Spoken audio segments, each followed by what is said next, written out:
Good morning. Welcome to the No Way Jose podcast. This is the Morning Dump. I am your host, Jose Galison. Today is March 13th, Friday. Thank God it's Friday. A TGIF. And this is the kitty of the day, the big pregnant mama herself, Delilah. Now, if you like seeing my hot takes Monday through Friday, or if you just like seeing the kitties of the day, around 11 a.m., also around 11 a.m., that's the goal. We don't always make it. Sorry, she's wriggling around. She's all being weird and moving all my audio equipment around, making it hard to do. But if you like see my hot takes Monday through Friday around 11 a.m. Eastern, assuming we actually make it on time, which we usually don't, just like today, or if you just like seeing the kitty day, then be sure to hit that subscribe button and hit that bell for notifications. That way you can see when I'm going live and I'm dropping new episodes. We'll see you in the show. Beautiful thing right now. Rise and shine, it's a beautiful day. I'm alright.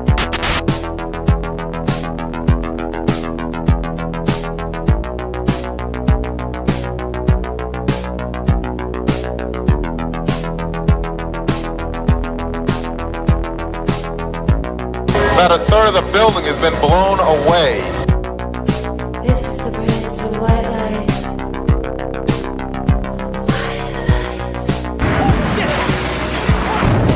Our very freedom came under attack in a series of deliberate and deadly terrorist acts. And at that point, we were taken for another round of questioning, this time related to our allegedly being members of Mossad.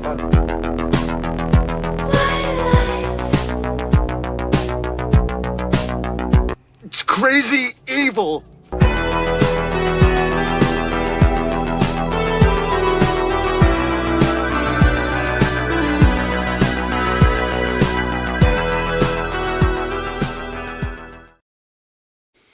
Good morning, everybody. Hope you're having a productive morning. I have got a little shoulder workout in already. I got to get a few other things. I hope you guys are having a productive morning, having a good one. If not, we'll try to get going on that, or at least continue that trend. Now, we have plenty to talk about today. Today, once again, the first segment of the day is just our normal foreign policy episode, kind of restructured, because we normally do. Normally, how this format of the show works is we usually do the Icebreaker Content, which is usually something a little bit more like funny, something Gen Pop type thing, type vibes, Gen Pop slop. And then we go into the foreign policy roundup, but, considering as we are at war and things are getting pretty crazy, once again, instead of the foreign policy roundup, it gets a full segment treatment. So the first segment of the day will be War Goes On, and then it'll go into War Comes Home. We had a couple major events happen. Once, I guess not major. Maybe I wouldn't say major's overstating it. But we had significant events, kind of in that vein of like false flags and stuff like that. Those sort of things. So we have a couple of those. We have two major things. We have a synagogue, a bombing attempt. And then we also have a shooting at a college, which was, I think it might have been like a military. Oh no, whatever. We'll dig through it later. We'll parse through all the information as we do on the dump, and then we'll get into futuristic false flag foolery. Quite the alliteration fun that we were having there. Kind of just like a little bit of a grab bag of just kind of like possible future false flags, a little bit like technocratic dystopia type vibes going on in that segment. Tying in a little Epstein in there too. It should be a fun one. But with that, let's get into. And okay, I do want to remind you guys. For those, you never know when you have a new person in here. You never know how this works. We do hang out with you. I do talk to you guys. I chat with you fellas. In between each segment, I usually will stop and I will pop into the chat, see what you guys are doing, say hello. I try to give everyone at least one good morning. Then after that, it's either got to be super chats or something interesting. It's either got to catch my interest or catch my wallet. Which you can drop super chats on YouTube. You can do them on Rumble as well, but I don't think I see them when you do it on Rumble. So I mean, I appreciate the support if you want to do that, but it might get lost in the mix. So I don't want to lie to you. I mean, if you want to give me money, well, no complaints. But I may not read the comments. So. And as always, we also do timestamps as well. So if you are somebody who wants to listen back on the audio, you don't really want to listen to the chat, we keep the chat banter towards the end of the segment. That way, it makes it easier for you, for those who want to pop around on timestamps, to avoid chat banter, which I totally get. If you're just listening on audio, on your morning drive or whatever, do you really want to hear the back and forth between me and King David or Retardo Genio? I do, but you might not. So I totally get that. So, but with that, enough housekeeping. Let's get a little goofy. Let's have a little fun. Let's get into Gen Pop Slop. What do we got? First off, apparently the Korean military is getting some heat. Apparently they. Oh my God! Give me 1 second. I'm gonna have to. Sorry, I was about to bring up the clip and StreamYard glitched right off the jump. Here we go. Now I got it working again. Not North Korea, South Korea, obviously. They've been getting some crap recently because I guess at their military they thought it would seem fitting to have a nice little dance event for the troops. I don't see the problem. Do you guys? Let's watch this together. What do you think?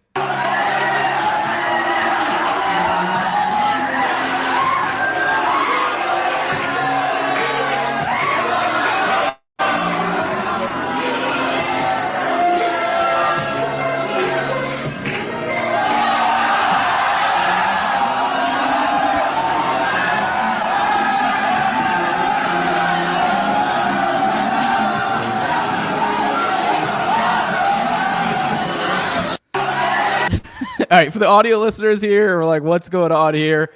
This is a stripper at a Korean military base. It seems with a large assembly of military men in their full fatigues, just having a good old time. It won't be too much longer for these sort of vibes come back to our military. I will tell you, like when I was in, I remember like around the time I joined, the crusty tech sergeants, the crusty, or even master sergeants around the time when I first joined. A lot of those guys were in like, I don't know, what do you mean, like maybe like 90s, maybe some 80s? I don't know, maybe I'm overdoing it. But anyways, point being, they were of a different era military-wise. And this did actually used to be like a dude's rock type environment. I mean, some aspects it still is, depending on what you're doing and where you're at. But yes, I can tell you right now, in the U.S. Air Force, I could almost put money on it that they're not doing any like how do I put this? Military sanctioned events like this occurring. Now, I'm sure they're still running off to strip clubs, off-duty time and stuff. That goes hand in hand with military. But on-duty time, not quite so much. But back in the day, you heard all sorts of fun stories about the crazy shit they used to do. But that's when we had real wars, and it looks like we might be back to the realm of real wars. I say real wars. Obviously, people are dying. But I mean in the sense of, like, so far as, like, actual, like, pew-pew back and forth, like your standard conception of military, of a war, literally ground troops fighting it out. I mean, now it's more just kind of like dystopian, like airstrikes and stuff like that. But point being is, back in those days, back when people were dropping like flies, they'd be like, you want to do heroin in formation? Okay. You want to have a stripper at the I don't know, what's an event? The change of command after or something? Sure, go for it. So I don't know. While everyone's giving these guys grief, I wouldn't be surprised if we fall back into this trend here soon, especially if they're expecting a bunch out of our young men and women. On to the next one. This isn't really so much a story as I just want to take a chance to try to work on my Nixon impression. Because when do you ever really get a chance to do that? I mean, I think it's okay. I mean, we're going to try it out right now, but it's also a moment to point out that, wow, isn't it weird how much young Nixon kind of looks like clavicular? And from that, Bovril Gesellschaft made a little funny here on Twitter, and I figured I'd act it out. It's almost like a scene. So we have Haldeman and Nixon. I'm sure Haldeman's an actual character. I don't know enough about him. I'm just going to give him a standard voice. Nixon's going to get the Nixon voice. So I'm just going to do a little reading. Just scene. The pollings at Ohio are, Bob, stop. I want to talk about something important. Have you been doing the bone smashing? Damn, my Nixon kind of sucks there. I'm sorry, sir. The bone smashing, Henry. Have I not told Bob about the bone smashing? Well, I'll be goddamn, Bob. You take a hardwood implement or the heel of your fist and you smash the bone. The bone remodels. It thickens. Do you understand what I'm telling you? I think so, sir. The Chinese have known about this for centuries. Henry knows. God damn it, that could cut glass. You think that's an accident? That's not an accident. All right, that was stupid, but I didn't want to take the chance. I just thought it was funny. Look at Nixon. They do look alike, and it's something to me is funny about Nixon and his old timey voice doing bone smashing. Let me know, how awful was that? Moving on. Moving on, we have I guess talking about historical figures, we have a handwritten note from Harry Truman. Let me see. Handwritten note by Harry Truman from July 20th, 1947, summarizing remarks made during a meeting with former Treasury Secretary Morgenthau Jr. A little bit of a fun one. Let's read this together. Actually, there's two ones here. There's President Truman, an unearthed letter to Eleanor Roosevelt, and separate note, both 1947, compares Zionists to Hitler and Stalin. So we have two separate letters. Let's read these. Let's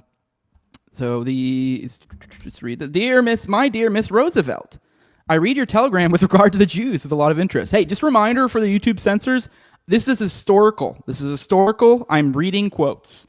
This situation is a most embarrassing one all the way around and has been most difficult to approach.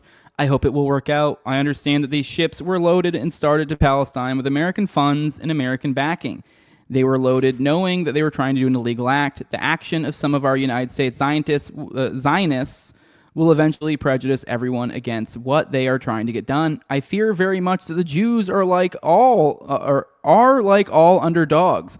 When they get on top, they're just as intolerant and as cruel as the people were to them when they were underneath. I regret the situation very much because my sympathy has always been on their side. Sincerely yours, Harry Truman, to Miss Franklin D. Roosevelt. And then there was the other letter that I told you about. Sorry, I accidentally read the reply first as opposed to the original.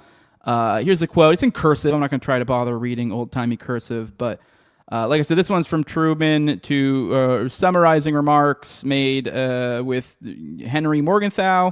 So quotes here, the Jews, I find, are very, very selfish. They care not how many Estonians, Latvians, Finns, Poles, Yugoslavs, or Greeks get murdered or mistreated as displaced persons as long as the Jews get special treatment. Neither Hitler nor Stalin has anything on them for cruelty or mistreatment to the underdog. So a little bit of a historical look. And now to the modern day, speaking of the Jews, here they are getting ready to go off to war. I just thought this would be a little fun one. This is an Israeli soldier blowing the shofar, which is a Jewish ritual horn, just before a ground invasion into Lebanon. So maybe, I know it's awful seeing all the Zionist wars occurring, but if you do remember each one of them starts like this, it might bring a tiny little smile to your face, or at least lighten the horror just slightly, because this is goofy, not very dignified way to go into war. Here you go.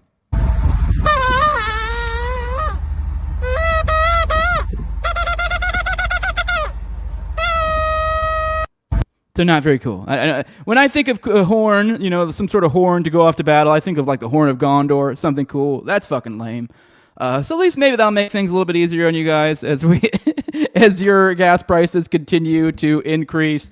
But let's roll through the live chat, say some hellos, say some good mornings, and then we'll get into the first topic of the day, get into all the war stuff, checking in what's going on. I'm sure it's going great, right? Good morning, Tom33. Good morning. Good morning, DM. Says, sup, Jose, you're a legend, dude. Peace to you, brother. Thank you. That is so sweet of you. Good morning, Retardo. Good morning, Vanilla Tech. Said, you vote. The fuck I do. Your parents vote. Okay, they probably do. So who's to blame? I mean, I don't know. I don't think it also the people carrying out the behavior. It's definitely. I do think you are to some degree part of the problem, but I mean, not to get sucked into a side little discussion on voting. But yeah, I don't think you can completely blame it on the voters. But I get what you mean. I agree. People should stop voting. They should stop voting. Good morning, King David. Reminding you all to smash that like button, dumpers. Yes, please do. Good morning, John Black. Good to see your beautiful face in here. He's also reminding you guys, hit the like button, caress it if you're not an animal. Good morning, J Tunnels. Good morning, Sirhan Solo. Good morning. Yeah, Tom says wouldn't be a morning dump without StreamYard fucking up, right? Vanilla Texas, why can't you freaks stop being terrorists and stop calling everyone else a terrorist? I don't think that was at us. It's obviously at them. I get what you mean. Good morning, Alien Big Cat. Good morning. What else we got? Sirhan's telling y'all to hit like. Tom33 says strippers entertaining the troops is a time-honored tradition. It's just not usually sanctioned by leadership, right? Good morning. All right, I said good morning. Good morning, Marnimat. Good morning. Good morning, Bug Fights. Good morning.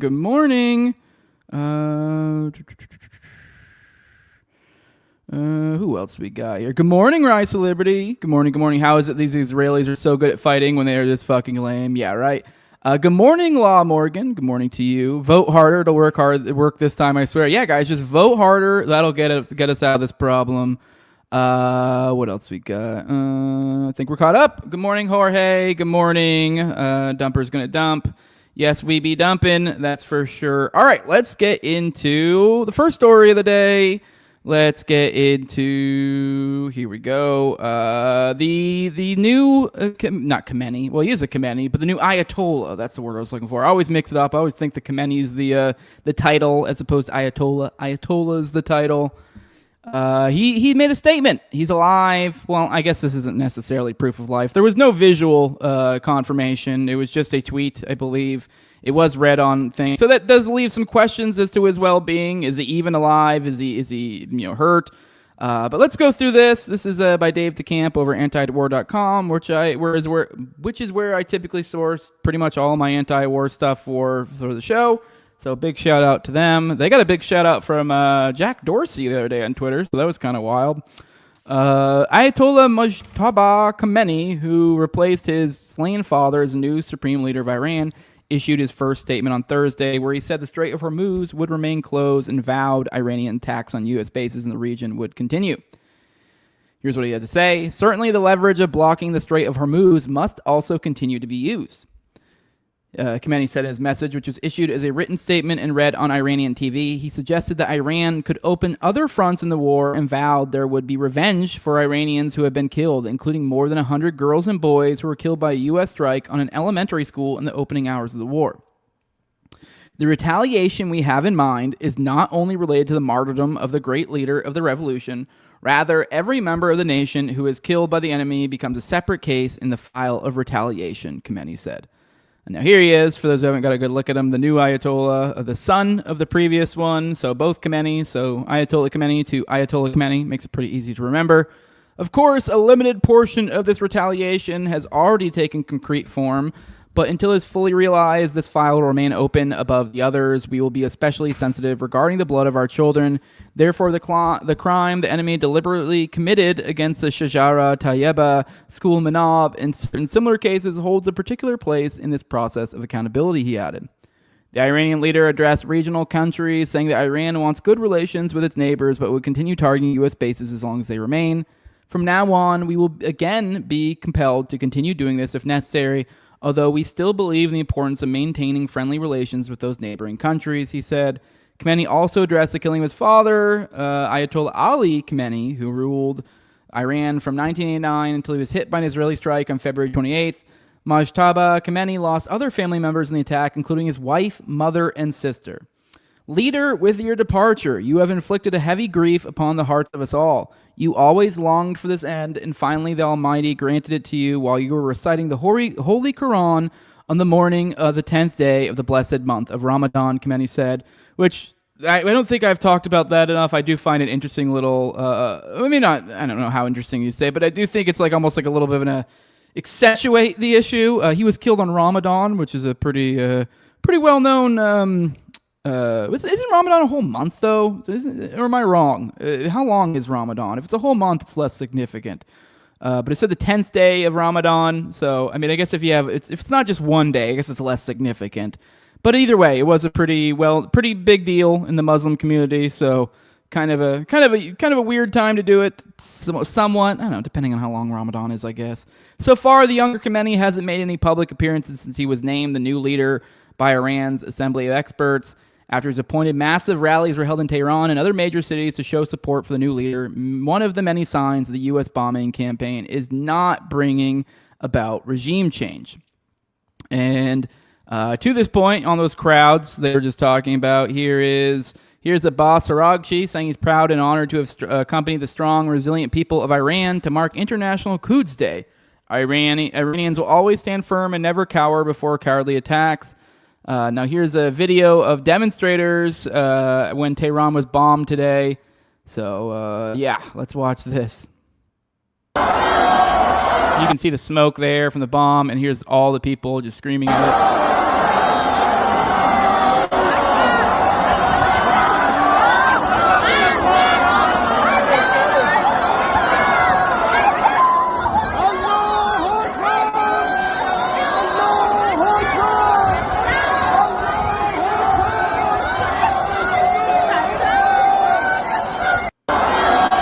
So yeah, looks like we're crushing, right? Here's a picture of the procession with the boss, Aragshi, leading the front. So kind of surprised this guy's still alive. He's one of the only ones that seems to make it through all this.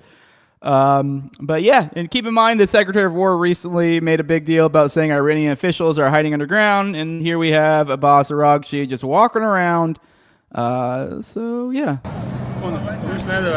Nah, this isn't in English. They don't have subtitles either. But here he is, being interviewed, just all smiles, hanging out with the people. So I don't know. Maybe not quite as dour as our people are trying to make it out. It's almost like they have a war narrative they're trying to sell, and it doesn't seem to quite comport with reality. On that note, kind of this idea of reality and the difference between reality and narrative. Here is another such example. Apparently, the UK is saying U.S. troops have been injured by a drone attack on base in Iraq, as the Pentagon stays quiet about it. So it looks like we have even more injured or possibly even deaths. So British officials said on Thursday that U.S. troops were injured in a drone attack on a base in Erbil, Iraqi Kurdistan on Wednesday night, as the Pentagon has not been sharing information about all the U.S. casualties in the U.S.-Israeli war against Iran. According to the Telegraph, a base housing U.S. and British troops were targeted by a swarm of drones, and 2 were shot down by British air defense forces, but others got through and struck the facility. The report said the drones that hit the base in Erbil were likely launched from Tehran, though Iran-aligned Shia militias also claimed a series of drone attacks against U.S. assets in Iraq on Wednesday. Erbil and Baghdad were both struck a number of times last night with increasing coordination.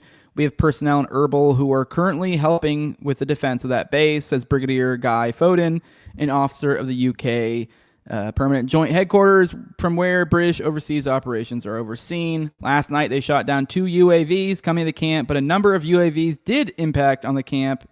Foden added, he said that several U.S. troops were injured, while another British officer, Lieutenant General Nick Perry, downplayed the U.S. casualties, saying the injuries were nothing too serious. Earlier this week, the Pentagon acknowledged that at least 140 U.S. troops have been injured since the U.S. and Israel launched the war, but the admission came after Reuters reported that as many as 150 U.S. service members have been wounded. Before that, the Pentagon just acknowledged 8 severe injuries and confirmed 8 deaths, including 7 U.S. troops killed by Iranian attacks and 1 who died of an unspecified medical emergency. Throw a little skepticism on that motherfucker. On Wednesday, CBS reported that a March 1st Iranian drone attack on a U.S. operations center in Kuwait that killed 6 troops was much worse than the Pentagon disclosed. As of Tuesday night, more than 30 U.S. troops in the attack were still in the hospital. But it gets worse. Apparently, a tanker has gone down. Funny enough, this is actually the tankers I worked on. I don't have any inside information. I almost kind of want to reach out to buddies, but they probably wouldn't tell me anyways. Because that's kind of wild. Apparently 4 have gone down as a KC-135 tanker is lost over Iraq. CENTCOM says 4 killed. So, I mean, there's a good chance. I mean, I know there's not a whole lot of tanker bases, so, and a lot of these people move around. So I wouldn't be surprised if I knew some people. I guess I'm more just kind of going over just kind of wild, how kind of close to home, although not really at the same time, I guess. It's just wild. And these things don't tend to happen like almost ever. I think the last time we lost a KC-135 that I recall was like probably almost 10 years ago, and it was some sort of accident. And I believe they're saying, we're about to read this, but I believe they're saying this one's an accident as well. I gotta be real, I kind of doubt it. I mean, the one I'm talking about from a long time ago was probably some sort of accident. They really didn't know. I vaguely recall stuff about that one. That one was weird. I actually knew the guy who launched that jet out. Was pretty fucked up about it because he did the pre-flight and he didn't find anything, or anything wrong with it, and then it went down. So it's always like you never know. This unknown thing was something I missed maintenance-wise. So yeah. Anyways, this one though, yeah. Not a good look. Not a good look when you have planes just disappearing. But they're saying it's not war related. But let's read this. CENTCOM said on Friday morning, this morning, that 4 of 6 crew members on board the KC-135 were confirmed dead. Earlier today, obviously it was at 8 a.m. So earlier when I first heard about the story, obviously we didn't know that anyone was dead, but they just knew that a plane went down. So 4 of 6 are dead. So there's 2 that are alive then. So that's interesting. So I guess maybe we'll get some more information on what the hell happened there. U.S. CENTCOM said on Thursday that it lost a KC-135 refueling tanker aircraft over Iraq and that a rescue effort is underway, suggesting it may have crashed. U.S. CENTCOM is aware of the loss of a U.S. KC-135 refueling aircraft. The incident occurred in friendly airspace during Operation Epic Fury, and rescue efforts are ongoing, the command said. CENTCOM said a second aircraft was involved in the incident but landed safely. The command said the incident didn't involve enemy fire or friendly fire, despite the raging war and frequent Iranian missiles and drone attacks across the region. Here's a picture of one. I was trying to see if I could identify any of the symbols. I can't really read it, but I know that's not my base that I was from. 2 aircraft were involved in the incident. One of the aircraft went down in western Iraq, and the second landed safely. This was not due to hostile fire or friendly fire, the command said. More information will be made available as the situation develops. We asked for continued patience to gather additional details and provide clarity. The incident marks at least the 4th manned U.S. aircraft that has been lost during the war, as 3 U.S. fighter jets were shot down over Kuwait. 3 fighter jets? I don't remember that one. Did I cover that? I do not remember seeing 3 fighter jets went down. Holy shit. According to CENTCOM, the F-15s were accidentally struck. Oh, actually, I did cover that. That's right. Yeah, they were accidentally struck by Kuwaiti air defenses, while Iran claimed it had downed one of the U.S. jets. I totally forgot about that. That's wild. So, yeah, this is 4 aircraft now. So 3 fighters, 1 heavy. That is significant. That's more than significant. Each one of them, they're saying, was not war. I mean, I guess it is war related, because if the 3 that were struck down by air defenses of Kuwait, that was like, even if you are trying to say it's friendly fire, it's the only reason you're so on edge is because of the war. So yeah, just wild. I mean, we lost stuff during the 12-day war too, I think. Didn't we lost at least 1 fighter, I think. Like, we had 1 fighter jet that, like, literally, I believe, either almost did, or I can't remember if it actually did or if it almost did, but fell in the ocean. And I think it had something to do with like they were like towing it at the time or something, and then they came under fire, and because they were towing it, just kind of threw off the whole. Anyways, moving on. Wild world we're living in. It gets even crazier. Let's see. I wonder if they have the link here. No, well, I guess this is okay. This wasn't a clip. I wish somebody had got Trump saying this, because I want to see a clip of this, because this is fucking nuts what I'm about to tell you. Trump says we make a lot of money when oil prices go up, and his Iran war makes money. It makes Americans pay more at the pump, as his Iran war makes Americans pay more at the pump. So that is where this is where the propaganda is at. This is where the propaganda is currently at. It's good when gas prices go up. It's good, guys. Don't worry about it. He said on Thursday he tried to portray the increasing crisis in a positive light, saying the U.S. makes more money when prices rise, though Americans are already paying significantly more for gas. Obviously, I don't need to tell you guys this, but I don't make any more money if oil goes up. I'm not a fucking gas. I don't work for the gas companies. I'm not some CEO of a gas company. I'm not gonna see any of this. The U.S. is the largest oil producer in the world by far, so when oil prices go up, we make a lot of money, he wrote on Truth Social. But of far greater interest and importance to me as president is stopping an evil empire, Iran, from having nuclear weapons and destroying the Middle East and indeed the world. I won't ever let that happen, Trump added. So yeah, that's where we're at. Before we launched the war, the president was in Corpus Christi and noted that the price of gas was below $2.30 in the area and even lower in other parts of the country.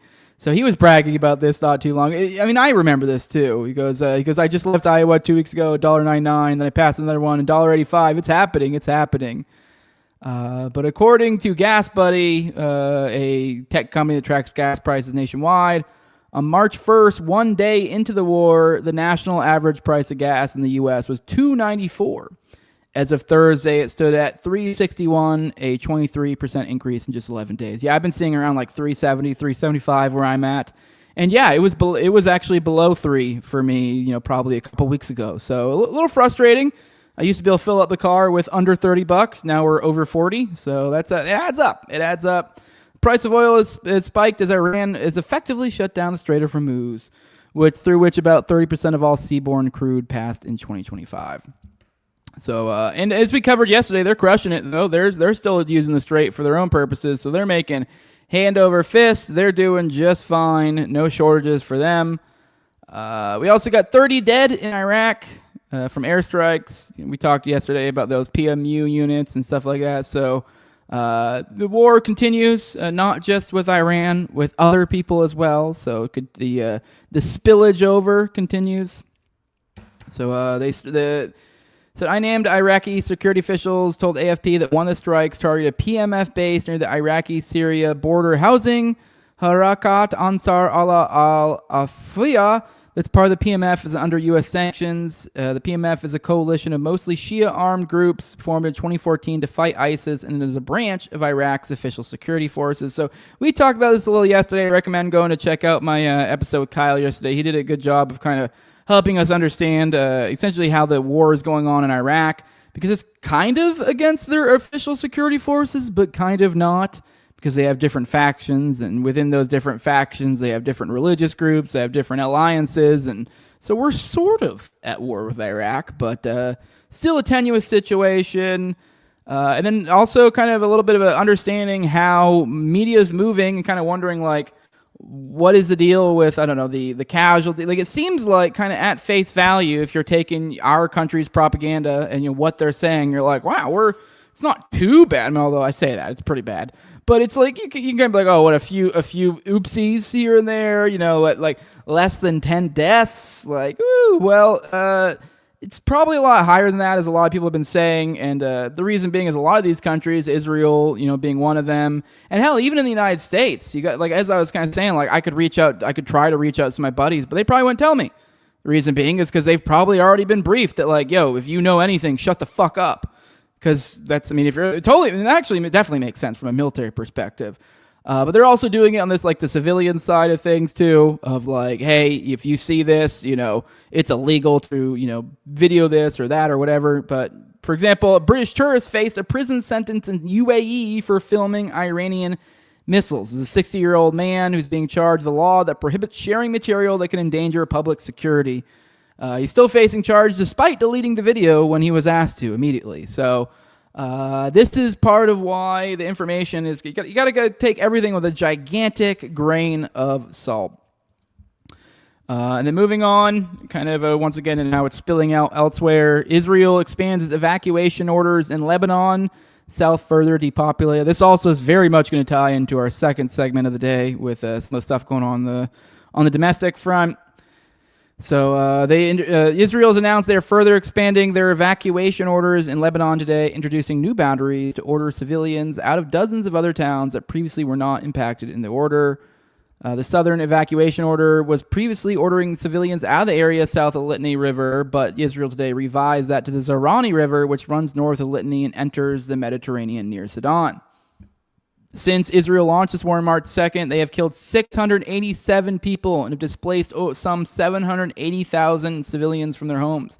The new evacuation orders will only increase the number displaced, but the goal may be freeing up territory, not just chasing the populace around. Israel Katz, the defense minister of Israel, said that the Lebanese government demanded that the Lebanese government stop Hezbollah from further resistance to the invasion, warning that if they failed to do so, Israel would seize the territory directly and do it ourselves. So, great. They're continuing their Greater Israel project, and then as they're continuing their Greater Israel project, they're essentially legalizing rape of Palestinians. It sure seems. The IDF drops the case against soldiers accused of raping Palestinian prisoners. It's something we covered plenty on the show quite a while back. A lot of you guys may remember it. The Israeli Defense Forces on Thursday dismissed the indictments of 5 soldiers accused of raping a Palestinian prisoner at the notorious Timon prison in July 2024, an attack that sparked worldwide outrage. The IDF spokesperson office said the decision to drop the indictments of 5 reserve members of Force 100, special unit of the military police responsible for guarding and controlling high-risk detainees, was made following an examination of all the considerations, evidence, and relevant circumstances. Among the factors taken into account were the complexity of the evidentiary basis in the case and the implications of the release of the security detainee to the Gaza Strip, which created significant consequences for the evidentiary aspect of the case. By the way, it's on fucking video, just for those who aren't aware. Like, that's why this became such a big deal, because it's on video. I mean, to be fair, I will say, like, I've seen the video a number of times, and I really can't see the rape. I mean, some people have said, "Oh wow," like it's not like, but he's like kind of like a bunch of people with riot shields, and he's like behind. You can kind of almost make out scuffling going on behind the feet and the shields. You do see as they pull the guy out, you could see like right where his asshole is and whatever little smock, prison smock stuff he has on. You can see what looks like blood. It's like coming from there. So it'll be like quite clearly. So I mean, like that would be pretty significant. But either way, I mean, also not even that. Even though this is video evidence, he went to the hospital and he had like a perforated asshole or something, and he had had some other issues too. Yeah. So. Pretty. It's crazy to say, oh, we had issues with the evidentiary aspect. Okay, dude. These developments created exceptional circumstances that affect the ability to continue the criminal proceedings while preserving the right of the defendants to a fair trial. So here's a video here if you guys want to watch it. So rape is legal in Israel if you are a member of the security forces and they are Palestinian. So that's great. Here is a nondescript user from Twitter. I just thought he had a pretty good way of summing it all up. I thought it was pretty good. Here's a picture for those who don't get the meme. The guy from Truman Show, the one who's like up in the sky, that kind of directing it all. It's like him talking to his little thing, and he goes, "Fabricate mass rape claims from October 7th." He goes, "Won't they figure out they're fake? Do it. Then have our guys rape a prisoner with a stick on camera. Done. Didn't take much Now release the video. That'll make us look. Shut up. Release it. Now charge the rapist and have our guys openly protest for the right to rape." Which, for those who don't remember, that was a thing. There was literally like riot/protests in the streets over the fact that they dared to charge these people with rape. All right, moving on. Okay, now drop the charges. Dropped. Now claim to be the most moral military on the planet. So, just wonderful. The world at war. The war goes on. Let's roll to the chat, say some more good mornings, and then we will get into the second segment of the day. War comes home. Talk about some of these things. I'll be honest. I think they probably weren't. I'm kind of torn. I think one of them does glow quite a bit to me. The other one seems kind of legit, but they could both glow. They could both be legit. It's literally almost impossible to tell, considering the incredible evil that our country and Israel have been perpetuating. It's not that odd to believe perhaps people might, act violently in response. So not at all supporting that behavior, obviously, but it's kind of like, I get it. I understand how one would end up being like that. Let's keep going. Let's roll the chat. Say some more good mornings. Tom says, I'm going to beat the shit out of that like button. Yeah, join him in there. Billy McCobb, good morning for you. Says, I'm here for the Korean strippers, but are they in a church? It didn't look like a church to me. It looked like just some sort of like auditorium. I assumed it was probably on like a military base or something. Let me see who else we got. Good morning, whoop my baby mama ho ass, says Ayo. Good morning to you. Good morning, Q-Bert. Good morning. Good morning, Nemo Liberty. Good to see you. Who else we got in here?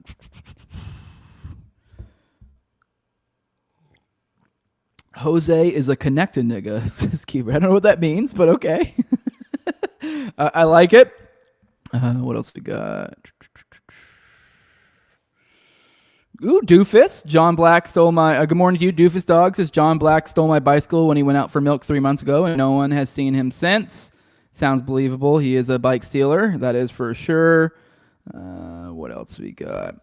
He says, I really enjoyed your cameos in The Simpsons as the saxophone guy.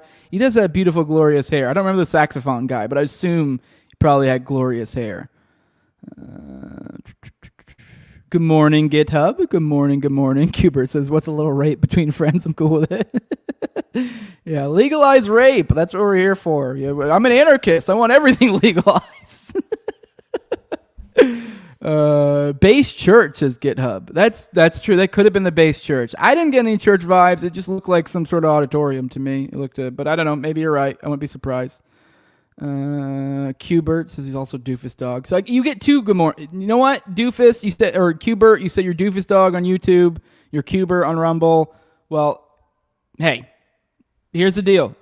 Here's the hack, guys. If you want two good mornings, your two good mornings, swap over. Just go from YouTube and then go over to Rumble. I won't even notice the difference. I mean, you will need to use a different name because I might get confused and be like, whoa, didn't I already say good morning to so-and-so? Just change your name and you're good. It's all. you'll get 2 good mornings. Scam. You can take that. Scam in life here. Rise to Liberty, the producer, the big old producer buddy. It's just completely unrelated from this show. But I'm really excited for all the shit that's going to be coming down the pipeline. Shows, merch, growing numbers, etc. Hell yeah. I believe Jacob just moved. He's got a whole new studio set up. I think he's getting ready to crunch down and start working on things like merch too for like Already Dead, No Way Jose. I don't know if he's going to be doing underclass stuff as well. But anyway, also the other stuff too, clips, this and that, kind of, we're working, we're hustling, we're trying to make things happen.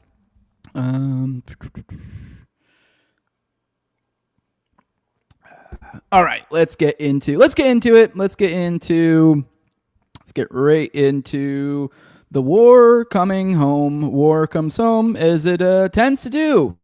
People like to think we can just keep violence safely situated overseas and it'll never affect us. We usually do end up seeing in our wallet, but most of us are too retarded to figure that one out. But, we're not able to think past order, anything past like a first order type thinking. But I know this kind of hits a little bit more at home, starts making people open their eyes a little bit.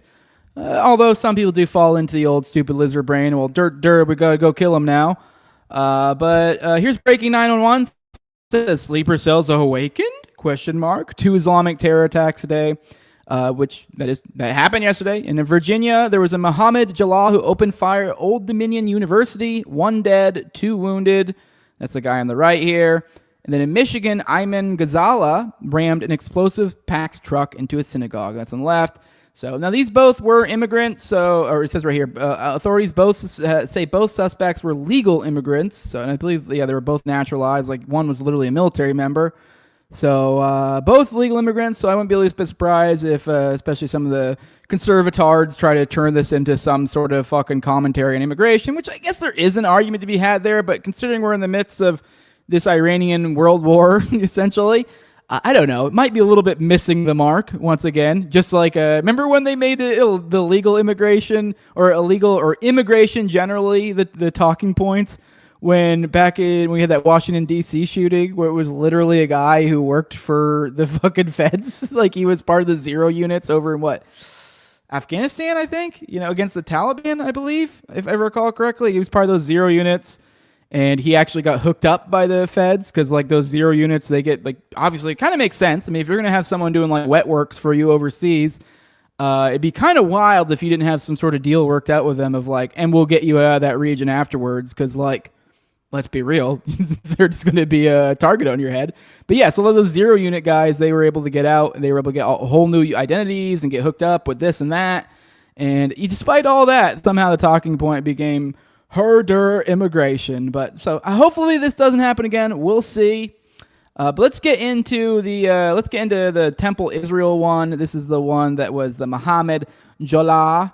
I believe it's Mohammed Jalal. Is that right? Actually, I think the name is that correct. Let me double check that. It says right here Mohammed Jalal, but I feel like the name might be Mohammed Ghazala. I think. Let me see. His name Ayman Ghazala. Yeah, I think they misspelled it. That's what it is. Ayman. No, I'm right. Never mind. I'm retarded. I'm reading them backwards because they both have Haji names. So that's what confused me here. One's a black dude. One's Middle Eastern looking. So it confused me for a second. I was like, I swear that's not his name. All right, I'm back on track. Ayman Ghazala. That's the one we're going to talk about first. He's the one on the left here, the Middle Eastern looking one, despite the fact they both have Middle Eastern names. So he's the one who tried to ram an explosives packed truck into a synagogue. So let's go down that rabbit hole a little bit. Here is Kalani Pingosh. Oh, did I accidentally just exit out? Give me a second. All right, here's Kalani Pingosh sharing a video of the Oakland County Sheriff that's confirming there were no injuries to the Temple Israel besides the gunman. Kalani says no one was even injured besides the supposed attacker, and we're still going to have to endure 2 straight weeks of anti-Semitism, manufacturing discourse, and Zog scolding. Great. Let's watch this. Let's see what the sheriff had to say. Oh, I didn't have it up. I'm retarded. Give me a second. Give me one second. I fucked it up. Here you go. Guys, can you say anything about any potential casualties? Anyone hurt? Nobody at the moment has been confirmed to be hurt, except potentially the shooter. Any ties potentially to terrorism with the That's president? still way early to talk about. We have no idea because we don't even know who the person is at the moment. Has that person been neutralized? We don't have that person in custody. So they're still on the run. It's a work in progress. So that's why we're sheltering in place until we figure it out. It's a big facility with a lot of land around it. Until that gets secured and everybody's comfortable that there's no active threat in that spot, stay away from it, shelter in place. We're told there's a daycare school. Are all those kids out? Yeah, everybody's been moved out of the school. We've got a ton of people here. As I said, West Bloomfield got on scene in a heartbeat. Everybody else came from everywhere. Actually, the chief and I have been communicating for almost 2 weeks. Every time I've gotten some intelligence from the national level, I've been sharing. We've been talking for 2 weeks about the potential, sadly, of this happening. So there was no lack of preparation. In addition, all Jewish facilities in the area are going to have a lot of extra presence around it until we figure this out.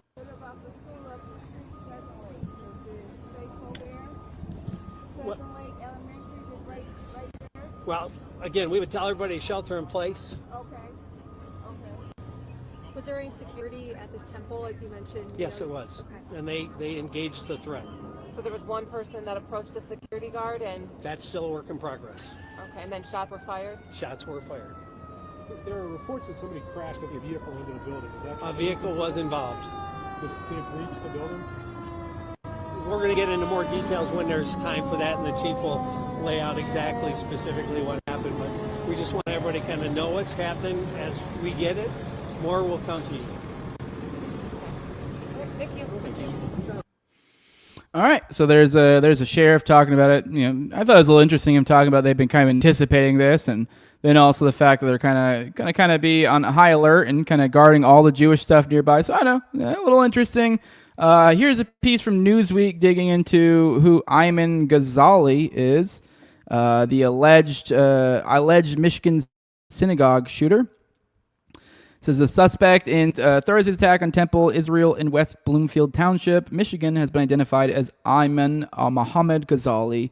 The Department of Homeland Security confirmed the name and provided details of Ghazali's immigration history. Fox News reported officials said Ghazali was born in Lebanon in 1985, entered the United States in May 2011 on an immigrant visa as the spouse of a U.S. citizen. So he's been in here for 15 years or so. According to DHS, Ghazali applied for U.S. citizenship in October 2015 and was naturalized in February 2016. Authorities said he had been living in the Dearborn area. Here is Ryan Grimm. Here's a tweet from him. It says, the man who rammed his explosive... I gotta wait for the page to load because I had to click the read more. The man who rammed his explosives-laden truck into a Michigan synagogue today was named Ayman Ghazala, according to a source familiar with the situation. Ghazala posted photos overnight of his family members, including young children who were killed in a recent Israeli attack on the town of Mashgara, Lebanon. This is a developing story. So very recently, I believe it was in the past 24, 48 hours or something. So here are the children. Here is his niece and nephew who were murdered. There's his niece in a little soccer uniform. Looked like they were soccer fans. Here's a picture of I believe him and his brother. Who these are his brother's kids. So yeah, the children were named Ali and Fatima. His brothers were Ibrahim and Qasem. This is the brother right here who looks very much like him. If you see the other photos of his brother, I mean they are brothers. Oh no. Oh yeah, never mind. I'm retarded. This is from a week ago. I guess his brother died. So I thought this was more recent that the kids died. But anyways, they died very recently. I thought it was days ago. I guess it was weeks. Or a week. It's about a week ago. And yeah, here's the news report from the killing. This is from Megaphone News English. In its attack on Western Bekaa on Thursday evening, the Israeli army killed 4 members of the Ghazali family after targeting their home in Mashgara. The victims were a referee, so he was a soccer referee. Okay, so that's where the soccer stuff comes from. The kids wearing the soccer stuff, so they were a family that really liked soccer. His brother Ibrahim and Ibrahim's children. His brother Ibrahim and okay, so it sounds like maybe 2 of his brothers were dead. I'm a little confused by this. So his brother Ibrahim and Ibrahim's children. Okay, so there were 2 brothers who died. Is actually what it sounds like. So 2 brothers, Ibrahim and Qassem, which were, I believe, brothers of this guy, who is Ayman. So Ayman Ghazali, so two of his brothers, it sounds like. And then one of his brother's children, Ali and Fatima. The Israeli assault in Lebanon continues with airstriking hitting various areas in the south. So this is back when the death toll was 123. So we covered it. It's like over 600. I believe I covered it even yesterday and the day before, the ludicrous nature of even why the fuck there's even anything going on in Lebanon. It makes no fucking sense. It's absolutely retarded if you understand like the bird's eye view of this. It really is Israel just being absolutely disgusting ghouls as a country. And here is the fruit of it. The murder of a beautiful young family, honestly. So absolutely awful. Ryan Graham says AP confirms reporting a local official in Mashkara told the AP that Ghazali's two brothers and a niece and nephew were killed at their home in the airstrike just after sunset as they were having their fast-breaking meal during the Muslim holy month. Oh, it is a month of Ramadan. So it's a whole month. So I take back the stuff I said about the Ayatollah earlier. Not that big of a deal. I'm sorry if you claim a whole month for a holiday. If you die during that holiday, we can't really be like, oh my God, it's the whole fucking month. It's the 12th of the year. But either way, still not cool. I mean, either way, it doesn't make killing cool, but just, I don't know. So fucked up, pretty fucked up stuff. Let's get back into Newsweek. It said Homeland Security sent a statement. The tragic attempt on Temple Israel Synagogue in West Bloomfield, Michigan, was carried out by Ayman Mohammed Ghazali. He was born in Lebanon on January 4th, 1985. He entered the United States on May 10, 2011 at Detroit Metropolitan International Airport on an IR-1 immigration visa as a spouse of a U.S. citizen after alien relative and fiancé petitions filed December 2009 were approved in April 2010. He applied for naturalization on October 20th, 2015 and was granted U.S. citizenship on February 5th, 2016 under the Obama administration. Ryan Grimm of DropSite News first reported on X that Ghazali was the attacker who was armed with a rifle and killed in the incident. Grimm cited a force. Okay, we already covered the Grimm stuff there about his family members being lost. The FBI said the incident is being investigated as a targeted act of violence against the Jewish community, though investigators have not yet determined a motive. So what we know about it, the attacker armed with a rifle was killed after ramming a vehicle into Temple Israel, one of the nation's largest Reform Jewish synagogues in suburban Detroit, federal authorities said. Police told Newsweek earlier Thursday there's an active situation in West Bloomfield after an armed individual drove into the temple. Jennifer Runyon, the special agent in charge of the FBI Detroit's field office, called the attack deeply disturbing and tragic and said the Bureau is leading the investigation. The vehicle burst into flames after crashing to the synagogue. Oakland County Sheriff Mike Bouchard said the attacker drove through a set of doors and into an interior hallway where something inside the vehicle ignited. Video reviewed by investigators show the man continuing through the building. He was traveling with purpose down the hall. From my look at the video, Bouchard said. The synagogue has multiple security officers, Bouchard said, and at least one exchanged gunfire with the attacker, who was later found dead inside his vehicle. Authorities have not determined the cause of death. We can't say what killed him at this point, but security did engage the suspect with gunfire, Bouchard said, adding the attacker may have died from other causes. The synagogue later praised its security personnel for stopping the threat and said staff followed training protocols to keep children safe. The Michigan incident happened on the same day that ROTC students subdued and killed the gunman who yelled Allahu Akbar before opening fire Thursday in an Old Dominion University classroom, killing one and wounding two, according to the FBI, which we're about to cover that one here in a second, which said the shooter had been on the National Guard and pled guilty in 2016 to attempting to aid the Islamic State. Now this is in Michigan. Okay, never mind. So now the rest is just kind of stupid of this article, but yeah. Obviously, I don't support this in any way, shape, or form. But once again, with the idea of like, I get it. I get it. I mean, I don't know. That's absolutely awful. I mean. So yeah, it's both of his two of his brothers. I guess I'd say both. I don't know how many brothers he had, but two of his brothers and his niece and nephew, both killed by Israel and Lebanon. So I mean, I will say it's definitely fishy. It looks a little fishy. It's kind of weird that he's the only one who's dead. I mean, the whole idea of like he got out of his car. They said it sounded like they said it like lit or something, like it was ignited. So the only thing I can think is maybe he tried to light some sort of explosives in the car and somehow fucked up as he was going around the building trying to shoot. and then he went back to try to do it again. I don't know, maybe someone died. I don't know. We'll probably find out more in the future. But yeah, fucked up story. Moving on, here's Ken saying, apparently, once again, another thing to make it a little kind of fishy. It says, Temple Israel had an active shooter exercise at the FBI almost exactly 6 weeks ago. I mean, it is also kind of fishy, too, that, I don't know, what kind of security do they have at these places, I guess? I don't know, maybe they have dialed, I don't know, I'm not a Jew, so I've never been to synagogue, so I guess they got pretty extensive security over there. So, maybe it's not that crazy they're doing active shooter exercise at the FBI. Seems kind of crazy to me. I've never done that at any of the churches I was ever in. So yeah, they had an active shooter with the FBI almost exactly 6 weeks ago. So here's a tweet from January 30th from the FBI Detroit office saying they led an active shooter attack prevention and preparedness training for the clergy and staff of Temple Israel in West Bloomingfield. The FBI course combines lessons learned from years of research and employs scenario-based exercises to help participants practice the decision-making process of the run, hide, fight principles and take necessary actions for survival.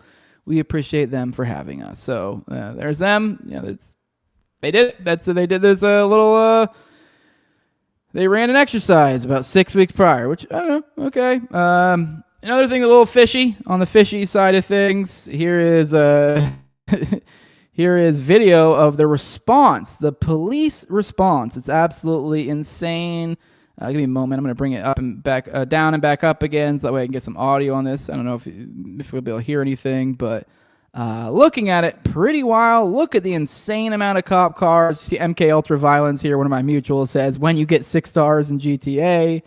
He's quote tweeting Mel, the village crazy lady, says, was it really necessary for every law enforcement officer in a 50-mile radius to respond? This is obscene. So let's just look at this scene around it.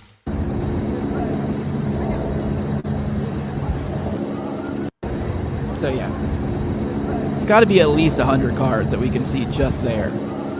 So kind of wild. Seems like overkill, but I mean, what do I know?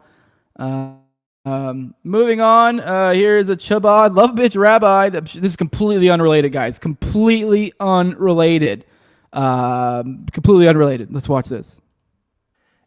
The scourge of anti-Semitism must be defeated anywhere and everywhere that it exists.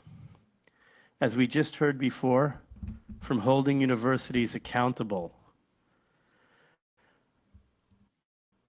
to using laws within the Justice Department, existing laws, to hold and prosecute crimes against the Jewish community, from preventing people from working and going to worship in their shuls. And then, as was touched on very briefly, but a visa vetting program that we are just beginning now to see the results.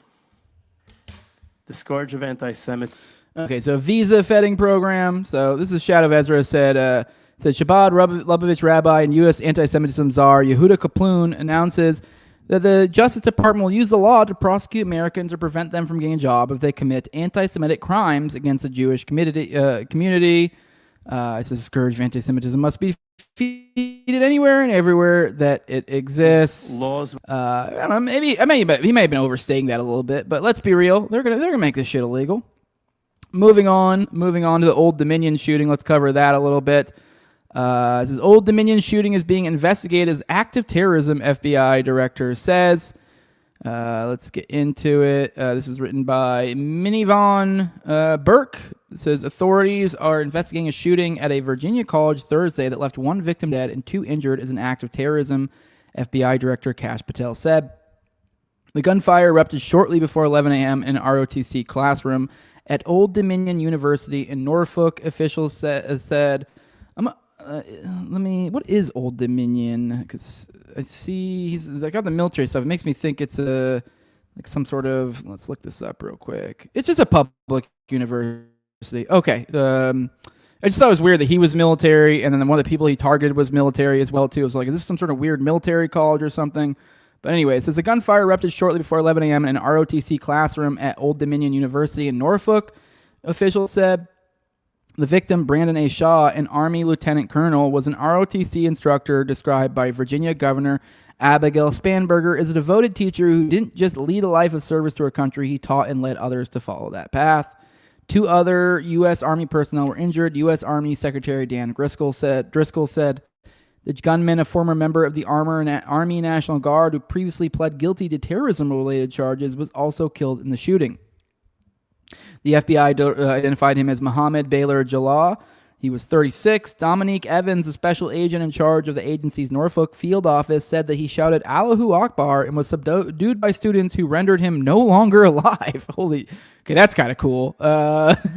He rendered him no longer alive by being subdued by. So he got beat to death by the ROTC class. So that's kind of, there's a little silver lining there. I guess. Something about that's kind of cool. Some gunman popping and just getting beat the fuck to death. Don't jump on a school of military, fellas. Not that I like them. I have any sort of like auspices that the military is like a group of badasses, but like, I don't know. Let's be real. ROTC, this is a college ROTC. So these are like college kids trying to be officers. I don't know enough about ROTC culture, but generally speaking, these are going to tend to be your like a little bit more red-blooded American type. So yeah. And they're also not even in the military yet, so they still have this herder, I'm gonna go kill people thing. So they are they're about that. So okay, I don't know. At least that's a little bit kind of funny. Let's move on. While law enforcement officials have not yet confirmed a motive, federal authorities said the previous 2016 case that Jalal was involved in a plot to murder U.S. military personnel. Traveled to North Carolina in 2016 to attempt to buy an AK-47, but the gun owner refused to sell it, according to federal authorities, which is kind of wild. Makes me wonder why. What did he say? Well, okay. He then bought an AR-15 at a local gun store on July 2nd, 2016, and was arrested the next day. This kind of already glows to me, even just with the gun stuff. Authorities say in the 2016 case that Jalal attempted to provide funds to people hoping to join the Islamic State terrorist group, better known as ISIS. The Israeli Secret Intelligence Service. Jalal ultimately pled guilty to attempting to provide material support to a designated foreign terrorist organization and was sentenced to 11 years in prison as well as 5 years of supervised release. BOP records show that Jalal was released in 2024. Under federal law, defendants must serve at least 85% of their sentences even when they receive credit for good behavior. Sorry, 1 second. Get back to my tab. At his sentencing hearing in 2017, Jalal told the judge that his entire crime is not who I am, it's not who I plan to be, it's not who I have been. The school sent out an urgent alert at 10:48 a.m. about an active threat in the building. At 11:30 a.m., the school described the incident as an active shooter situation and said the shooter had been neutralized. It did not provide further details. In a statement, Spanberger expressed her condolences and said she was praying for the victims, their families, and every Virginian who has been touched by this terrifying shooting. I encourage community members to continue following guidance from the university and local emergency officials. University President Brian O. Hemphill thanked law enforcement for their quick response and paid tribute to the shooting victims. Okay, all right, yada, yada, yada. Shaw, now back to the victim, was a professor of military science and department chair at the Old Dominion's ROTC program. He's commended in 2023 for increasing enrollment. Okay, whatever. I'm trying to look for anything substantive on him in here. Shaw's cousin, Rizwan Shaw, who also served in the Army, said they were proud to serve our country together. The family came to the U.S. Oh, wait, this isn't the victim. This is the guy. I'm retarded. Wait, no, am I mixing these people up? No. Shaw is I believe that's the victim, right? Yeah, Shaw. Okay, so they are. So he was an immigrant as well, it sounds like. So Shaw was a professor of military science, department chair of Old Dominion's ROTC program. He enlisted in the Army in 2003, was deployed and supported military operations in Iraq and Afghanistan. He was awarded 2 Bronze Stars. Shaw's cousin, Rizwan Shaw, who also served in the Army, said they were proud to serve our country together. The family came to the U.S. from Pakistan, Rizwan Shaw said. Brandon Shaw was born in the U.S. after his father immigrated to America. Okay, so he's born here, but they are from they're at least a first-generation American, I guess, where he met Brandon's mother. Rizwan Shaw, who was born in Pakistan, said, "Up until this point, we have been a great immigrant story. It's a horrible and tragic end to his story. It's not just a loss to my family, it's a loss to our generation." So, sad stuff, but weird. Definitely glows a little bit. Here's Ken, providing a little bit more of the story.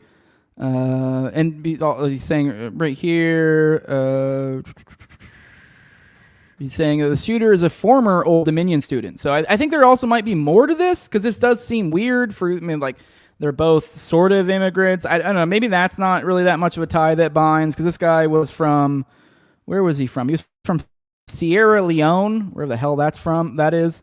So the shooter is from Sierra Leone. I believe they said the victim was from Pakistan, but he was also a former Old Dominion student. So, I mean, that might be interesting. I wonder if maybe we'll find out he was in the ROTC later, but I doubt it. Says right here, he says, since I first came to the United States, I've loved this country deeply. This is a quote from the suspect. I guess not the shooter, not the suspect. I mean, we're pretty sure it's him.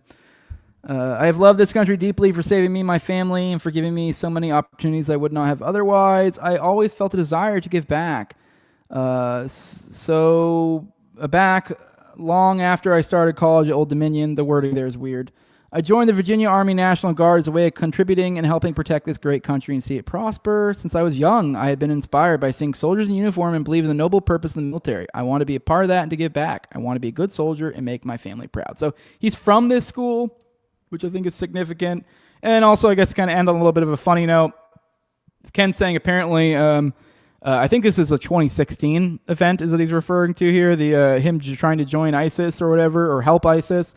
This looks like he snapped after his girlfriend broke up with him and sent him footage of her banging another dude. He says it wasn't long after that when the FBI informant came into his life with the promise of helping get a Muslim wife. So he's sharing a little of an excerpt from something here. So it's probably from the reporting on the original thing. It says his long-standing girlfriend Mayotal Mosere ended their 6-year relationship. Given Mr. Jalah's pre-existing vulnerabilities, fatalistic outlook, and quest for purpose, these events propelled him into making a myriad of increasingly poor decisions that resulted in the offense conduct.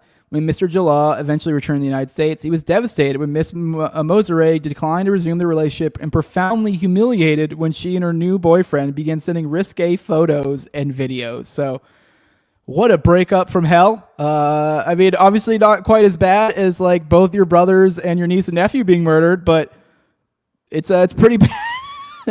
I mean, I wouldn't say I quite understand going on a killing spree, but like, you know, that's a little hard. That's rough. That's a rough one. Doesn't make it okay though. That's for sure. But yeah, this one, I'd say the last one to me glows a little bit more than the first one, but I mean, maybe more information will shake out as time goes on. Definitely weird. I mean, we were literally talking for the past few days about like, oh, false flag gonna happen, or sleeper cells or whatever, and then here we are, just within a couple days. So yeah, all right, let's roll the chat, say some good mornings, and then we'll get into the last segment of the day, our futuristic false flag foolery. Good morning, Black Eye. Good morning. Good morning, CLM. He says, deport them all. Guess I'm tarded. I wouldn't say you're tarded. I don't think that's retarded to say that necessarily. I was more meaning, like, if that's your talking point out of this. Like, if you see these two stories, you dig into the details, and you go, immigration. And I'm like, well, I mean, don't get me wrong. That is, like, maybe, like, a sub-point, but it's not, like, the point. That's all I was getting at. Like, if that's your main takeaway, you're like, oh, immigration. You're like, I mean, that's fair. Whatever, there's an argument to be had there, I guess. But, like, if it's, like, I don't know, especially the first guy, like, his whole fucking family murdered by Israel, it's like, and then you're like, we need to stop immigration for someone who's been like here for over 10 years. You're like, I think you're missing the point. So yeah. Anyways, I don't think you're retarded. You seem very nice. Let's keep going. Drill the chat. Say some more good mornings. Bug fights. The Red, they did an active shooter training the week before. That was like 5.5, 6-ish weeks.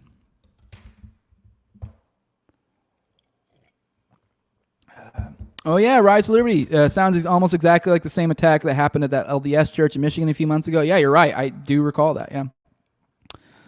Weird. John Black, oy vey, who's the victim in every scenario. Good morning, facts only. Says best way to stop antiseptic is to stop killing innocents in Palestine, Iran, and Lebanon. I think he meant to say anti-Semitism. or maybe you're just being smart and trying to evade the censors here. But yes, it'd probably help. You don't even have half the places of people they're killing, by the way. Palestine, Iran, and Lebanon is what you listed. I think it's like 7 or 8 fronts they're on right now or something. So like you're not even halfway there. But yeah, I get your idea. You are correct. Good morning, Martin Fly, saying Happy Templar Day. Happy Templar Day, I guess. Good morning to you. Yeah, Tom33 says, attacking a room full of dudes who are young, dumb, and full of cum is a mistake of a lifetime.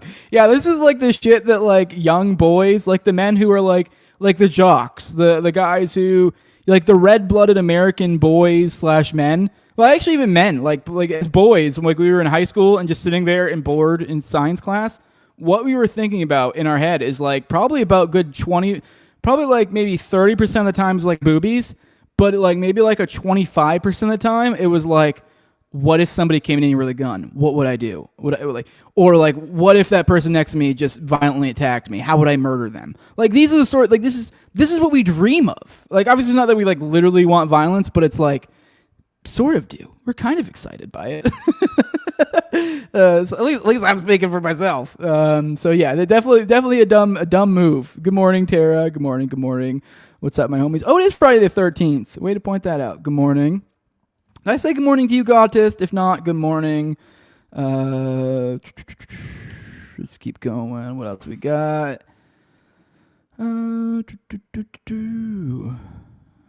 Good morning, C. Smith. That's a new one. Good morning. Tower Gang NPC out skiing today. Good morning, guys. It is March. Where are you skiing? Are you just telling me you're jerking off dudes? What do you mean you're out skiing? I need more information. Where is there still skiing available in the United States in March?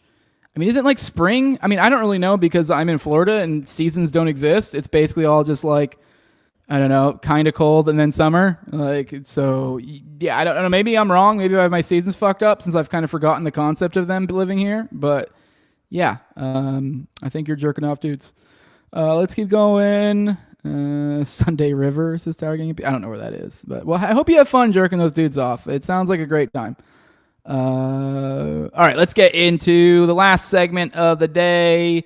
To lead this off, we can have Sam Altman, which for those who like the weird words things, like Peter Thiel, like if you rearrange it, it's like the lizard or something. Or am I wrong? Is that right? Or Thiel? Is it the lizard? What's the one they say? Like, I don't know, whatever. Maybe it's not Peter Thiel. That doesn't sound right now I'm saying it. There's no P in the lizard, right? Because I've heard people try to say, who is it they say it's like rearranged? Whatever. You know, I know a lot of people like to point out like this billionaire or that thing with that weird name, almost like, you know, the Matrix playing, having fun with us. Someone point out Sam Altman, alternative man. Like he's not even really a man, and he's the AI guy. So I thought that was interesting. I don't know, do with that with you will. But I thought this was a good little clip to start off the presentation for this segment on the futuristic false flag foolery, which is kind of a wide-ranging topic, kind of just general, technocratic dystopianism, kind of vaguely tied into the threat of how they're going to control us and use events to manipulate us. But here's Sam Altman. I think this very much, obviously this isn't quite on the nose for that, but this very much, I think it sort of is, though. I think and you're a smart enough audience, you can catch the drift. But this is the future that we're very quickly careening into. Although, I don't know. At the same time, I think the bottom might fall out at some point. So we'll see. So this might be a little bit of scare tactics. But this does seem to be at least what the elites want. So here's what Sam Altman is saying about what he envisions for the future when it comes to, these billionaire technocratic overlords and the proliferation of AI. So let's listen to this. Fundamentally, our business, and I think the business of every other model provider, is going to look like selling tokens. They may come from bigger or smaller models, which makes them more or less expensive. They may use more or less reasoning, which also makes them more or less expensive. They may be running all the time in the background trying to help you out. They may run only when you need them if you want to pay less. They may work super hard, spend tens of millions, hundreds of millions, someday billions of dollars on a single problem that's really valuable. But we see a future where intelligence is a utility like electricity or water, and people buy it from us on a meter and use it for whatever they want to use it for. The demand that we see for that seems like it's going to continue to just go like this. And if we don't have enough, we either can't sell it, or the price gets really high and it, kind of goes to rich people, or society makes a bunch of sort of central planning decisions that I think almost always go badly about, we're going to use our limited compute supply for this and not that. So the best thing to me throughout all the history of capitalism, innovation, whatever you want, is to just flood the market. Yeah. Sorry, let me rephrase that, or let me hone in on, I guess, the important part here. Here's what he said. We see a future where intelligence is a utility, like electricity or water, and people buy it from us on a meter. As TrueStream Media pointed out so eloquently here, she says, we stole all your knowledge and art, and now we're going to put a meter on it and sell it back to you. You're welcome. Which is a little bit freaky, a little terrifying, a little bit terrifying concept. But, kind of in the keeping with the trend of terrifying. Here, by the way, big shout out to Black Eye. I forget to remind you guys, this is like a housekeeping item. I try to remind you guys, try to incentivize you guys to get involved in the show. You guys are also producers of the show. It's not just Jacob out there. You guys as well. You guys can, what you guys can do is tag me and stuff on Twitter, particularly. I mean, you can, if there's other platforms that we're on together, I guess you can send it on to me, but it's a little bit, annoying being too many different places, but whatever. Generally Twitter, if you just tag me at Tower Gang Jose, if you see something, you're like, whoa, this would be good for the show. This would be great for, an intro, something like a Gen Pop funny type thing, or maybe this would be, a little bit longer outro, something fun for on the way out, or foreign policy, whatever. Tag me in it. I'll almost always bookmark it. I may not play it in the next day's show, but you'd be surprised sometimes it pops back up weeks or even months later where you go, oh, this fits with this segment. But thank you, Black Eye, our Aussie of the show, for tagging me in this story about an Iranian drone attack on Hollywood. So let's check on this one. Let's see what this is about.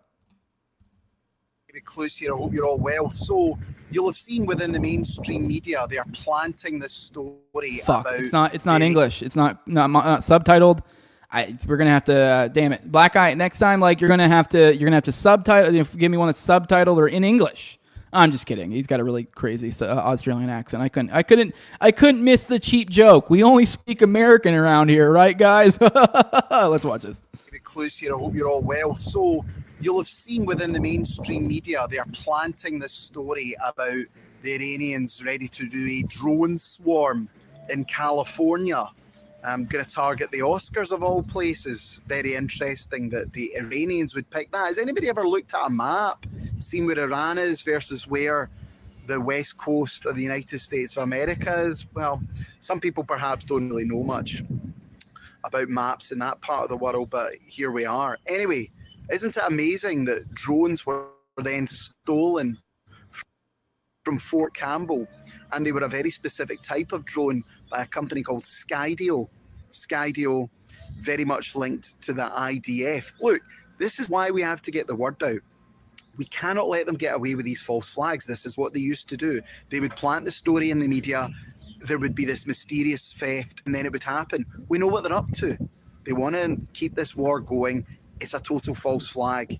That's why we need to keep calling them out and be ahead of them, because we cannot let them away with them. If it was happening, let's say these drones swarm Hollywood, would a passport be found nearby with an Iranian's details in it? Still a load of garbage. Anyway, guys, let's keep smart.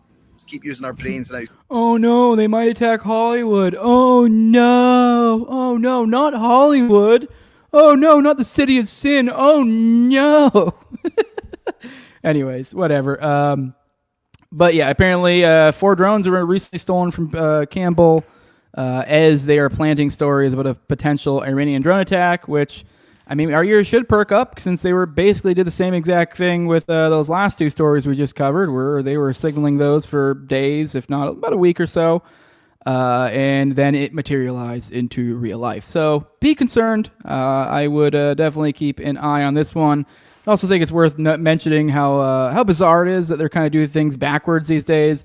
I have many a times complained in previous foreign entanglements, especially of the Iranian environment, that they didn't even false flag us into this, and now it seems like they're doing it backwards. they're trying a new vibe. They're trying a new thing. They'll do the false flag just kind of when they need it, as needed, after they've already done it. I don't feel like that's gonna work, but let's see. Let's see how this plays out for them. Moving on, let's check in on the co-founder of Palantir, Joe Lonsdale. He talked to Patrick Bet-David recently, so let's listen to see what he had to say. Listen, I think these guys sent someone to assassinate Donald Trump. We know this, so the FBI regime caught him. They were told if they missed that he'd probably lose the election, so wait and try to get him again after he lost the election. This was the official instructions we found. So these guys were trying to kill Trump. It means that if they're still around after Trump's president, they'll probably try to get him and his kids again. So if I was the president, there's no chance they'd be around after I was president. That's all I'm telling you. I mean, and by the way, I think it's very good for the world to eliminate this evil for your people and for all of our peoples. Yeah, a lot of people are worried it could turn into another Iraq and we spend a few $1 trillion. But is Iran really Iraq? I don't think so, but a lot of people think it could turn into something like that. You hear the two arguments. I think they're going to do a surgical mission the way they did Venezuela, and it's going to be clean, and here's what's going to happen. And then the other side is like, how do we know that for a fact? So if I was in charge, I'd be very Roman about it. So, and I don't know, maybe this is not appropriate, but I'd be very Roman. So the Romans would do, you'd go and you wipe out the leadership class, so you're all dead. And you say, okay, you guys are now in charge. We're going to make a deal, or we're going to kill all of you too. It's up to you. Because the only IRGC How's that working out for you, buddy? Let's keep going. was in charge again, probably, right? Because they're the guys with the guns. They say, okay, now here's what we're going to do. We're going to make a deal. Here's what's going to happen. Here's how your public's going to work and to be free people. And if you don't do that, then we'll kill you all in 6 months too. And then we'll give you another chance. But I don't think we should be occupying it ourselves. That's bullshit. I think Iraq was terribly run. I think trying to go and have people over there is ridiculous. But should these guys who have acted like they've had, who spread terrorism around the region, who have tried to kill Trump, who have killed so many people, should they be allowed to get away with that? No way. I wouldn't let them get away with it. I'll tell you that. Oh, well, big tough guy. He'd kill them all. Isn't that great? He's a co-founder of Palantir. Nothing to be concerned about.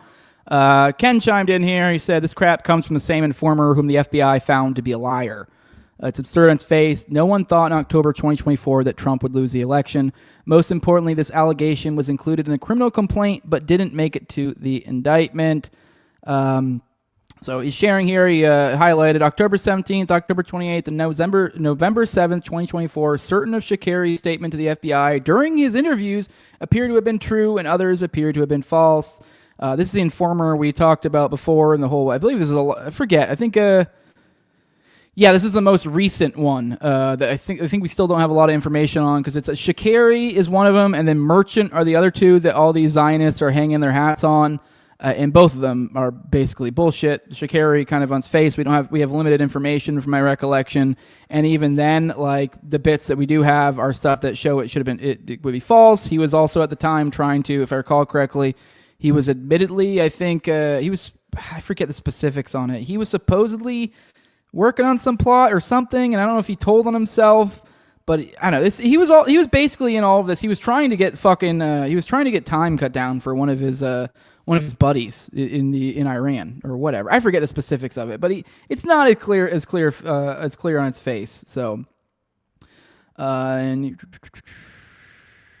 right, let's keep moving. Let's keep moving past that. But I just wanted to make note that here you have the co-founder of Palantir kind of once again seeding out. This is about a week ago, seeding out this false nonsense, and a little bit concerning considering where he's at, kind of what he does.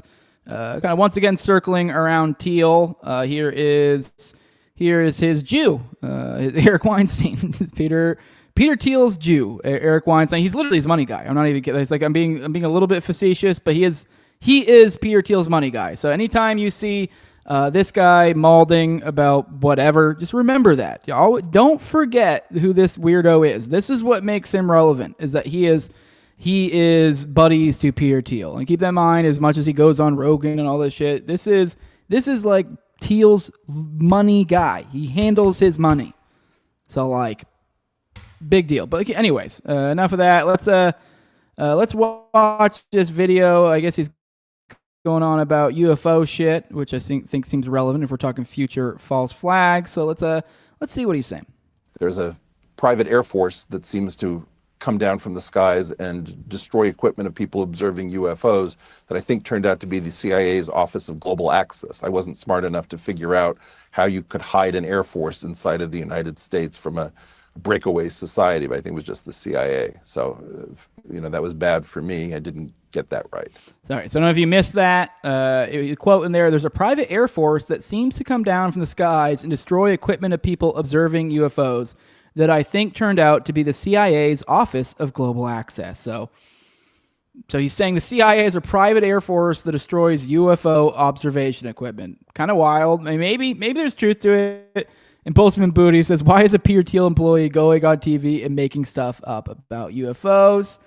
I'm a schizophrenic. I'm a connected nigga, as one of you guys said earlier. Seems relevant. So to connect some more shit here, here is apparently there's a general missing. Kind of wild. Here's from CNN. This is a high-ranking retired U.S. Air Force Major General who once commanded a base long associated with UFO lore has been missing for nearly 2 weeks, and authorities are appealing to the public for help locating him. So I don't know how. Maybe this guy's old as shit. Maybe it's some elder abuse. Let's look it up. Let's see. Who is this guy? This is William Neal McCaslin. Let's look him up. Let's make sure. Who knows? Maybe he could be like they're making a big deal out of this, and he's like actually like just in some sort of weird dementia state, wandering the streets. And he's just old. What I mean, that happens with old people. They go missing. But he's probably dead if that's the case. But this long, 2 weeks. But it may not be something spooky like they're making it out to be. So it's William Neal McCaslin. Let's look this up. Neal McCaslin. Let's see how old this guy is. Born. Give me a birth here. Usually it's one of the first things. Born 1957. So I don't know. He's like, what, like just shy of 70, 69? I think he should still be a spry fella. All right, let's get back into the story. Just want to look and see a little bit more into him, make sure he wasn't like 95 or something. They're like, oh my God, he's missing. And all the conspiratorial schizophrenics are wigging out. And you're like, yeah, well, he probably wandered in the woods and is fucking dead. All right, let's get into this. Riley Coyote says, I've been thinking about this a lot. Let me just clue you in on a few key details not being talked about with this case. For the record, his full title is Air Force Major General William Neal McCaslin. For some reason, headlines keep omitting his actual name. I had Vector orchestrate a deep dive with one of our swarms. I think that's some sort of AI. Here are just a few high-level points worth noting. As Executive Secretary of the Special Access Program Oversight Committee, Caslin had visibility into every SAP across the entire Department of Defense. That's not he might have known about exotic programs. That's if they exist. His office was the oversight body. There's no higher vantage point for classified programs than the DOP. Okay. All right. So this guy was once Executive Secretary of the Secret Access Program Oversight Committee. And according to this, I mean, I don't know. They could be just blowing smoke up my ass. I don't really understand this well enough. Apparently, this is like the highest point that you could have for classified programs of the DoD, to where you'd be able to look into them. Going on, this is not just Mick Caslin knew about UFOs. DeLonge, maybe Tom, the Tom DeLonge with the Blink-182 guy, maybe that's what we're talking about, claims McCaslin. Ooh, that's right. Yeah, because I remember Tom DeLonge back in the day was on some weird crusade for this stuff. So he claims McCaslin actively helped build the advisory team, Elizondo, Semivan, Puthoff, Skunkworks, Weiss. That's an orchestrator role, and the phrasing, he just had to say that out loud, implied McCaslin privately confirmed things he couldn't publicly acknowledge. Then his wife, I guess, they're saying is a detail nobody's talking about, PhD, astrophysics, NASA, astronaut, semifinalist, classified satellite imagery handler, Air Force Reserve Colonel, independently invited to a Podesta UAP disclosure meeting. This isn't a general and his civilian wife. This is a dual clearance power couple, both embedded in the disclosure question. And I guess they're calling this like a hiking accident or something. And they're saying the disappearance mechanics are wrong for a hiking accident. 600 plus cameras, zero footage, helicopters, K9s, drones over terrain he ran regularly. No clothing, no tracks, no body, and the FBI showed up fast for what's officially just a silver alert. This doesn't even scratch the surface, like not even close. Huh? Interesting. Big UFO guy goes missing as we're talking about drones and UFOs, and we're in a weird time. Let's delve a little bit into the UFO file, or the UFO files, the Epstein files, and kind of and talk about a little bit how I don't know. This kind of ties into the larger story. Once again, here's Klein Pingosins. Breaking, found another fascinating, instructive text exchange between Epstein and National Security Advisor of Slovakia, Miroslav Lajkov. Says, false flag ops used to mean a soldier wearing someone's uniform. With computers, I can bounce off 100 false flags in a nanosecond. So let's look through this. Says, John, feel free to call earlier if good for you. This is from Jeffrey. And this John guy goes, feel free to call earlier if good for you. Oh, that's the same one. I don't know why it duplicated. Yes, and as you predicted, without a strong America, the vacuum is dangerous. So that's the guy responding to Jeff here. The Slovakian dude. Then it goes on. It goes, Merkel at her end, Macron damage, Brexit in May, disaster, Bibi indicted. Next one, game with no rules. 1 second. And it goes, my view, this is mainly as a result of the internet, connectedness, and social media. Geographic boundaries are no longer really relevant. You can buy, bank, or shop cross-border on your computer. Just a reminder, I'm just reading emails from Jeffrey from the Epstein files between Epstein and somebody else. Says the financial market is way behind. And there's another one in this back and forth. I agree. No one can control the internet, and that's the result. Give me a second. And he goes, kinetic war is a break to peace. Cyber war is ongoing war during peace. All right. Good morning. Let's chat an hour. I'll call you 9 your time. This JP. And then it goes, damn it. Give me a second. Keeps kicking me out. All right, let's get into the last one. Oh, shit. Damn it. Didn't mean to go into a space there. Here we go. And here's the last email where I think it says a false flag one. So yes, but not a powerful one. But cyber is part of the OSCE agenda. And here's a response. I think the definition of security needs an upgrade. Organizations focus on the physical frozen conflicts, border disputes, need add-ons for this century. This false flag operations used to mean a soldier wearing someone's uniform, not their own. With computers, I can bounce off 100 false flags in a nanosecond. And the last one in this chain is, you're right, this could be my legacy if I succeed to convince the organization we need to change the understanding of security and security threats. So interesting, got Epstein talking about false flags with some Slovakian. He was also talking about ISIS in one of these emails. According to this person here, they're saying the Epstein files reveal that Jeffrey Epstein said he was helping ISIS through U.S.-Israeli proxies. They're saying, I told you ISIS stands for Israeli intelligence. Obviously relevant if we're talking false flags. So let's look at this back and forth. Let's see if it really supports what they're saying here. This is with Pritzker. We talked about Pritzker the other day on Already Dead. Tom Pritzker. We talked about basically all the Pritzkers, but here's the initial email back and forth between Pritzker and Epstein. Pritzker's like a billionaire.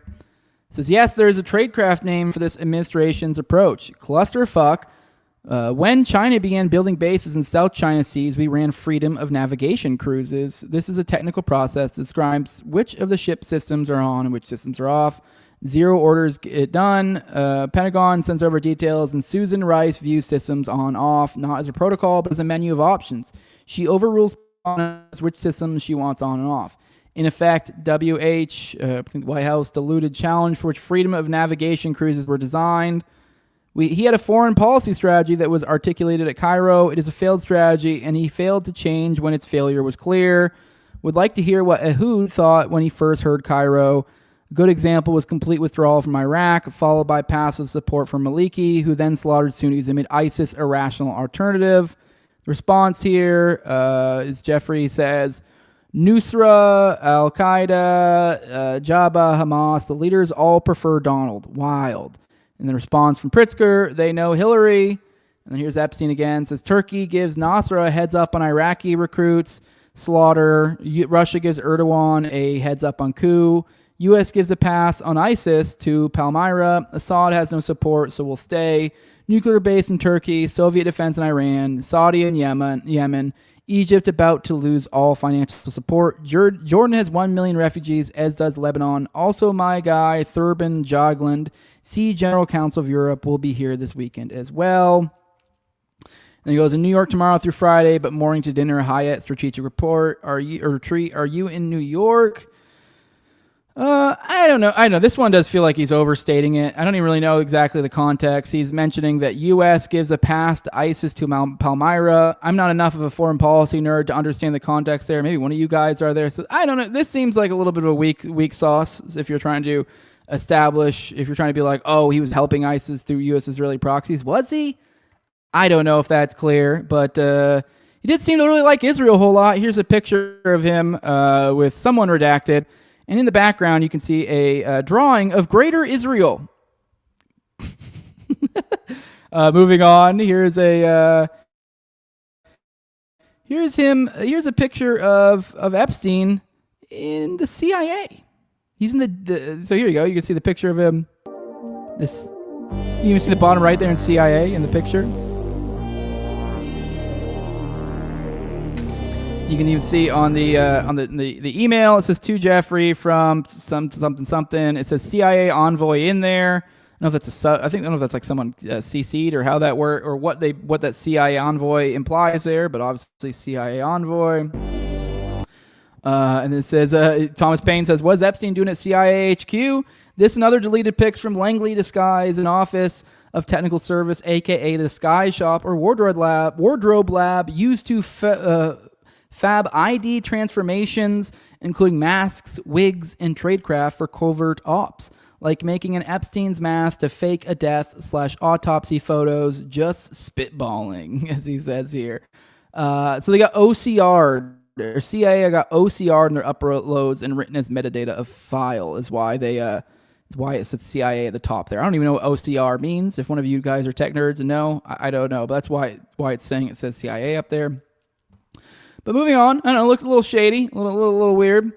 Getting a little more into the futuristic stuff and still staying in the Epstein files. Here is Robo Mosquito Spy Tech that surfaces in the Epstein files. His documents describe a tiny drone allegedly capable of carrying a camera and microphone, collecting DNA samples, and planting RFID trackers. Designed for surveillance and reportedly funded by the U.S. government. So this is one of the Epstein files. It's an email, or I think it's like an email, which they do this sometimes, where like it doesn't necessarily mean he was doing anything here, but it was something he thought was of interest that he was sharing with a friend. But even then, just the idea this even exists and it was chilling in the Epstein files, kind of interesting. Here it is. It says, "This is not a mosquito. Note size. It is on the man's finger." So for the audio listeners, just imagine a little mosquito-looking drone thingy. And it's like, if you look at the center of your finger and how you can see the little ridges, it's like, I don't know, just imagine it's like in those like first little, I don't even know how to explain it audio-wise, like that center little ridge in the middle where it kind of loops around, like as if it's just chilling right there. Like that's how small we're talking. But we're mosquito size. It may even be like a little smaller, just looking by the thing. So it's got a camera and a microphone that you can even see. They got showing a processor, a power source, a little syringe if they want to take stuff from you. I'm sure that could also be reversed to where they can put stuff in you. So, I mean, if we're thinking the future, dystopia, false flags, this definitely would probably have a place in it. And apparently, they're saying the legs appear to work via repelling and attracting electromagnetics. It says, "Is this a mosquito? No, it's an insect spy drone for urban areas, already in production, funded by the U.S. government. It can be remotely controlled and is equipped with a camera and a microphone." By the way, this is EFTA 01197553. If anyone wants to look it up, it can land on you, and it may have the potential to take a DNA sample or leave RFID tracking nanotechnology on your skin. It can fly through an open window or it can attach to your clothing until you take it in your home. Given their propensity to request macro-sized drones for intelligence, one is left with little doubt that police and military may look into these gadgets next. And to think we were worried about the West Nile virus. Now think that our government has requested the law to be changed to allow drone surveillance in the United States. Are you uncomfortable? So that's interesting. That sure is something. And if we're talking in the future world of weird stuff, the future's now, buddy. We just had the Maduro kidnapping not too long ago, and there were talks about the Havana syndrome and some new, sorts of weapons and such. Here's Trump talking about just that, and of course, literally the StreamYard pooped out right on that one, so give me a moment. It was working right before I swapped over. I was like, wow, it's been working for a while. And I knew it was going to shit out right when we swapped over. Here we go. Here's Trump talking about that. So now our country and the world face much greater risks than it did ever before because of missiles, because of nuclear, because of weapons of warfare that I can't even talk about. 2 weeks ago, they saw weapons that nobody ever heard of. They weren't able to fire one shot at us. They said, what happened? Everything was discombobulated. They said, we've got them in our sights. Press the trigger, and nothing happened. No anti-aircraft missiles went up. There was one that went up about 30 feet and crashed down right next to the people that sent it. They said, what the hell is going on? Those defensive systems were made by Russia and by China. So they're going to go back to the drawing boards, I guess. So now our country... Okay, so talking about his discombobulator, saying that somehow stopped weapons, as if there was like, oh my God, almost like we got Magneto working for us or something, stopping all the guns. Here's a little more of a follow-up. Here's a inside wire. It says, Trump confirms super weapon using Maduro's capture, calls it the discombobulator. Then No Mud, No Lotus, one of the producers of the show, shared another thing here, showing kind of, I don't know, to the contrary a little bit, because also with this, with these things, lying is a big part of it too. So you always wonder, is he full of shit? Maybe we do have this, maybe we don't. Here's Robert Scavarla saying, as an example of the inaccuracy of this claim, the Post cites its own reporting that the weapon brought Maduro's gunmen to their knees, but no one connected to Maduro has claimed to have been hit by the weapon. So you'd think by now somebody over there would have said, yeah, that's crazy, that happened. But no, somehow not. On the last futuristic thing to be concerned about, I don't really know exactly how this could be used. Actually, you know what? I do know how this could be used in false flag, now that I mentioned it, type stuff. But here's from back in January, a couple months ago. We hadn't covered this. Here's the Department of War bragging about having directed energy weapons and saying they are scaling them. It says light speed lethality, directed energy dominance. So I don't even think we covered it way back then but like even before that, Israel's already admitted they got space lasers. Like that's been like weren't they giving Marjorie Taylor Greene about shit about that forever ago? Like, oh no, the Jews got space lasers. They have space lasers. They literally have space lasers. They've admitted it. Now we're at the point where we have space lasers and we are admitting it. So see how this thing moves. Like look at the Gaza stuff. They're over there just brutally murdering civilians. And what are we now doing over in Iran? Brutally murdering civilians. So just watch how this works. Look at the drone stuff. What was it before we were? With the drone stuff, Israel got caught a while back. Well, not even caught. They were admitted they were using, I believe it was, I forget which one of Palantir's sub-projects were, but they were using that to target, they're using AI for their targeting packages for people. And now we are using that for targeting people. I mean, at the same time, Israel's now at the point where they're not even double-checking their AI, so it's only a matter of time before we're there. We may even be there. We just had a couple hundred children die at the beginning of the war, so they're blaming that on outdating packaging information, but that could still be AI because they are liars. With that, that's the end of our coverage on futuristic false flags. Let's top up in the chat, say some more hellos, goodbyes, and then we'll play the outro. We'll play a little outro. We'll get out of here. I got two outros for you. One of them's really short, but you guys should like it. Let's roll the chat, say some more hellos. Tower Gang NPC says he only jerks off dudes on Tuesdays. That's respectable. Peter Thiel is the reptile. That's where I'm retarded. Good morning to you, OG. I don't think I said good morning to you earlier. Maybe I did. I think you might have been one of the first ones, actually. It says Peter Thiel is the reptile. I was thinking it was Lizard the reptile. There you go. Okay. Let me see. Let's go through this. Good morning, facts only. Did I already say good morning to you? I don't remember. Good morning, Uncle Ted. So they're going to start using kinetic weapons is my fear. Who's going to use kinetic weapons? Good morning, Chris. Good morning. That one chick, Chris, says, what's up? Good morning to everyone. Good to see you here. Tony Chin, good morning. Says an egregore is an autonomous thought form or psychic entity created and sustained by the collective emotional energy and attention of a group focused on a shared idea, symbol, or goal. I mean, I don't know if you're responding to somebody there, but I figured I'd read that off since I was saying good morning. And it is it's a fun concept to play with. So it's a good information to pass on to the world. Fun little vocab word.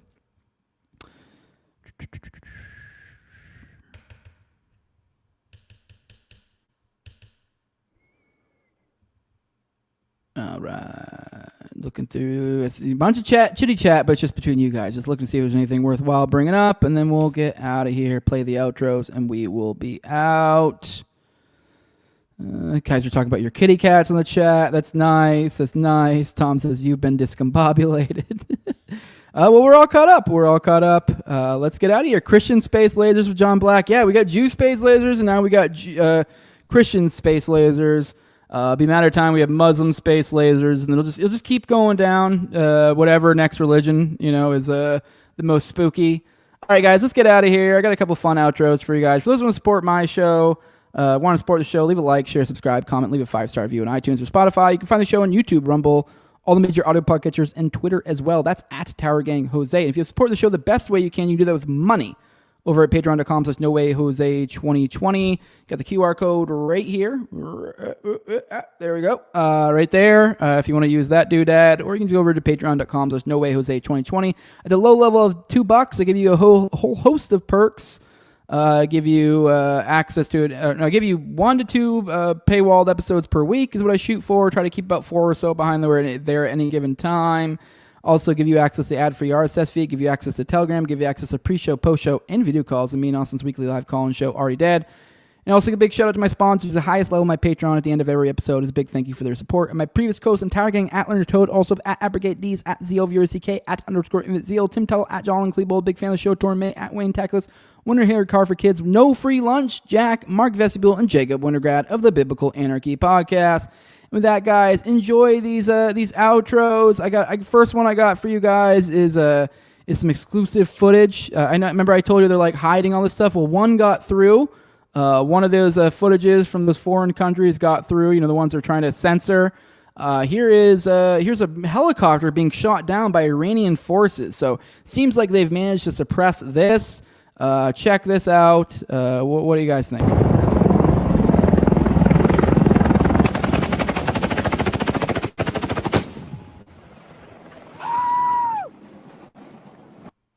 It's totally real, by the way. All right, last outro. I'll see you guys either Monday, Tuesday, whenever I come back in for another dump. But here's our last outro. I'll see you guys then. Shooting for 11 a.m. Eastern. Till then, I love you all. Enjoy this outro. Bye-bye. Get your license suspended, too. One of the most natural stimulants is driving with a suspended license. It's like having 20 cups of coffee. See, what happens when you get into a car and you drive with a suspended license, it triggers the wanted man response. Your brain literally thinks it's a fugitive. And what that does is it greatly increases mental acuity and adrenal gland management. It's like skydiving on your way to work. And if you start every morning out like that, the rest of your day is easy. Because you just white-knuckled it through a school zone. See, the problem is driving legally is easy. It's safe. It's unearned comfort. And unfortunately, I see a lot of people do it. And if you want a suspended license, I really recommend creating a manufactured failure. Drive drunk through a roundabout. Crash your car. And what you'll start to realize is once you get that suspended license, the rest of your success will follow.